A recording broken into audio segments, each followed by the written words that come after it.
வணக்கம்ங்க. நான் உங்கள் விருதுநகர் ஆறுமுக சக்திவேல் பேசுகிறேன். அதாவது இப்போ நான் ஏன் இந்த பதிவு போகிறேன்னா, விருதுநகர் அரசு மருத்துவமனை மருத்துவக் கல்லூரி பிரசவ வார்டு பகுதியில் விஎன் முத்தையநாடார் அண்ணாச்சி அவங்க ஐயா அவங்க கொடுத்துருக்காங்க. அவசர வார்டு பகுதி எம்எஸ்பி ராஜா அவர்கள் கொடுத்துருக்காங்க.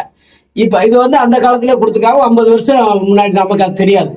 ஆனால் அவங்க கிட்டத்தட்ட இங்கிட்டு கிராம மக்கள் கூட மருத்துவமனை இல்லாம சிரமப்படுறாங்க சொல்லி மருத்துவமனை கட்டணும்னு தன்னுடைய இடத்த தாழ்வாத்திருக்காங்க.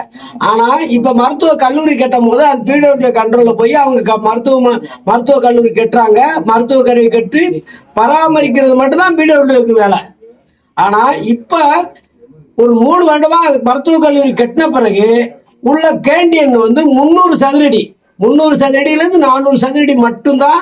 அதில் ஒரு டீ கடை நடத்தணும், ஒரு அத்தியாவசிய சுடுதண்ணி தேவைக்காண்டி நடத்தணும்னு சொல்லி அந்த கடந்த திமுக அரசு வந்தப்போ அந்த இதை கொண்டு வந்தாங்க. நாங்கள் அப்போ இருந்தே எதிர்த்துக்கிட்டு தான் இருக்கோம். உள்ள அப்பாவி மக்கள் கஷ்டப்படுறவங்க ஒரு டீ கடை நடத்தி அவங்க பொழப்பை கெடுத்துட்டீங்களே. 2வது அன்னதானம் கொடுத்துக்கிட்டு அந்த அன்னதானத்தையும் ஏழை எளிய மக்களுக்கு 5 மணிக்கு கொடுத்தாங்க. அதையும் உள்ள கொடுக்க விடாம விரட்டி விட்டாங்க. இப்போ இடைப்பட்ட நாள்ல கொடுக்குறாங்க எப்பயோ ஒரு டயத்துல. இப்படியெல்லாம் ஒரு சூழ்நிலையில இப்ப என்ன செய்யறாங்கன்னா, 3 வருஷமா அவங்க போராட்டம், 3 வருஷமா அவங்க கேண்டீன் அகலப்படுத்தி இப்ப 4000 ஸ்கொயர் ஃபீட்ல கேண்டீன் வச்சுக்கிறாங்க.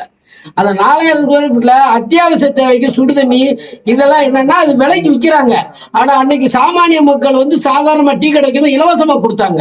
இன்னைக்கு விலைக்கு விற்கிறாங்க. ஆனா அதுல மின்சாரம் எங்க எடுக்கிறான்னா, தமிழ்நாடு அந்த மருத்துவமனையில இருந்தா மின்சாரத்தை எடுக்கிறாங்க.